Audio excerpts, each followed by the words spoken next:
Guys, welcome to another flash vlog. ഇന്ന് നമ്മൾ skyline GTR ആയിട്ടാണ് നിൽക്കുന്നത്. ഇതിൻ്റെ കുറേ ഷൂട്ടൊക്കെ ചെയ്തുകൊണ്ടിരിക്കുകയായിരുന്നു. അപ്പം ഞാൻ വിചാരിച്ച് കുറച്ച് ഇതിനെപ്പറ്റി ഇതിൻ്റെ ഓണറിനെ ഒന്ന് തന്നെ കേൾപ്പിച്ച് തരാം. അതൊക്കെ നല്ല കട്ട ഫ്രെയിമല്ലേ. ഓ വാവ്, നല്ല സൗണ്ട് കേട്ടോ അതിൻ്റെ. പൊളി ഫ്രെയിം ഗൈസ്. ഓക്കെ ഗൈസ്, ഇത് 25 കൊല്ലം പഴക്കമുള്ള ഒരു വണ്ടിയാണ്. Nissan skyline GTR R34. അപ്പം ഇത് മിഡ് നൈറ്റ് പർപ്പിൾ എന്ന് പറഞ്ഞ കളറാണ്. ഇത്രയും സെറ്റപ്പാക്കി കൊണ്ടുവന്ന ആളാണ് അവൻ. ഈ സ്കൈലൈൻ വേറെ എത്ര എണ്ണം ഉണ്ടോ നിനക്ക്? 3 എണ്ണം ഉണ്ട്. അപ്പോൾ ബേസിക്കലി അതിൽ നിന്റെ ഫേവറേറ്റ് അല്ലേ ഇത്? ഈ കളറ് അടിപൊളി സെറ്റപ്പാണ് ഗൈസ്. കണ്ടോ ഇതിൻ്റെ എക്സോസ്റ്റ് കണ്ട പഴുത്തിരിക്കുകയാണ്. അപ്പം ഒന്ന് പറപ്പിച്ചതേ ഉള്ളൂ. പക്ഷേ അതിൻ്റെ ഡിസൈനാണല്ലേ. Oh my God. ഇതാണ് അവൻ്റെ ബ്രാൻഡ് B60. അവൻ്റെ മെയിൻ ഹോബി എന്ന് പറയുന്നത് B60 GTR. ഇത് രണ്ടുമാണ് അവൻ്റെ മെയിൻ ഇൻട്രസ്റ്റ്. ചേസി മാത്രമേ ഉണ്ടായിരുന്നുള്ളൂ. അതിൽ നിന്ന് സ്ക്രാച്ച് ചെയ്യുന്ന ഉണ്ടാക്കിയതാണ് മൊത്തത്തിൽ. ഒരു കാറിന് അത്രമാത്രം. ഹെഡ്ലൈറ്റ് മാത്രം ഇവിടുത്തെ ഒരു 2 ലക്ഷം രൂപ വരും. ഈ ലൈറ്റ് മാത്രം, ഹെഡ്ലൈറ്റ് മാത്രം ഒറിജിനൽ പുതിയത് ജെനോന്റെ ഹെഡ്ലൈറ്റ് ആണ്. Only 2 lakhs. Nismo bumper 2-3 lakhs. എന്നാ പൈസ പൊട്ടിച്ച് സെറ്റാക്കി. ഇതാ വെറുതെ അല്ല നിങ്ങള് ഈ സാധനമൊക്കെ കണ്ടില്ലേ. അത് സ്ക്രാച്ച് ചെയ്യുന്ന ഇതിനെ ഈ ലെവലാക്കി എടുത്ത് ഒരു രക്ഷയല്ല. നമ്മൾ റൈഡ് പോയിട്ട് വരാം ഗൈസ്. കാറിന്റെ പെർഫോമൻസ് ഒന്ന് കാണാം. ഞാൻ ഇത് ആദ്യമായിട്ടാണ് കാണുന്നത് ഇതിൻ്റെ അകത്ത്. സോ ഇതാണ് ഇന്റീരിയർ. ഒമ്മേ, ഒരു കുഴിയിൽ വീണ പോലെ ഉണ്ടല്ലോ. ഗൈസ്, ഇത് കാറ് വന്നു കഴിഞ്ഞാൽ നമ്മളെ കട്ട ഹെഡ് ടേണറാണ്. ഞാൻ സീറ്റ് ബെൽറ്റ് ഇട്ടോട്ടെ.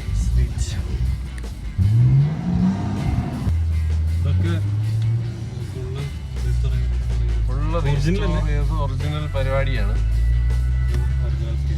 ഒറിജിനൽ GTRന്റെ GTR ഉള്ള ആൾക്കാർ ഇങ്ങനെ ഓരോ പാർട്സ് നോക്കുമല്ലോ. ഓരോ പാർട്സ് ഓരോന്ന് കളക്ട് ചെയ്ത്. ഓക്കെ, മൊത്തം എനിക്ക് ജപ്പാനിൽ നിന്നൊക്കെ അല്ലേ സാധനം ഇറങ്ങിയത്? ഫുൾ ജപ്പാനിൽ നിന്ന് പാർട്സും പരിപാടികളും മൊത്തം.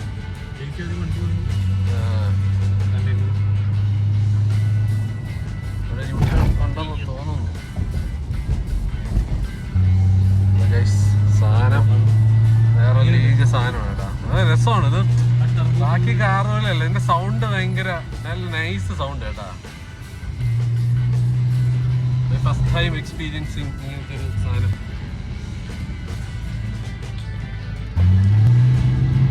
ഓ സൗണ്ട് ഇവിടുത്തെ പെട്രോളിന്റെ നല്ല സൗണ്ട് കേട്ടാ. നമുക്ക് വൈറ്റിൽ പോയാലേ ഇതിന്റെ പെട്രോൾ കിട്ടും. 100 അടിക്കണം. 100 ആണ് ഇതിന്റെ മെയിൻ സാധനം. സാധനം നൈസാണ് കേട്ടോ.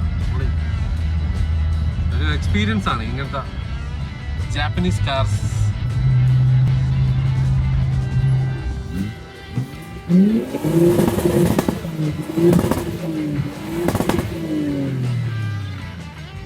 ബോംബാസ്റ്റിക്. ഒരു മഞ്ഞ GTR വരുന്നുണ്ടെന്നാണ് ഞാൻ കേട്ടത്. മഞ്ഞ GTR കൂടെ വന്നു കഴിഞ്ഞാൽ ഗൈസ് അവന്റെ ആ ഒരു കളക്ഷൻ സെറ്റ് ആവും. സത്യം ഒരു രക്ഷയില്ല കേട്ടോ. അടിപൊളി സൂപ്പർ വണ്ടി. അത് നമ്മളെ ലോക്കൽ GTR. അങ്ങനെ ഗൈസ്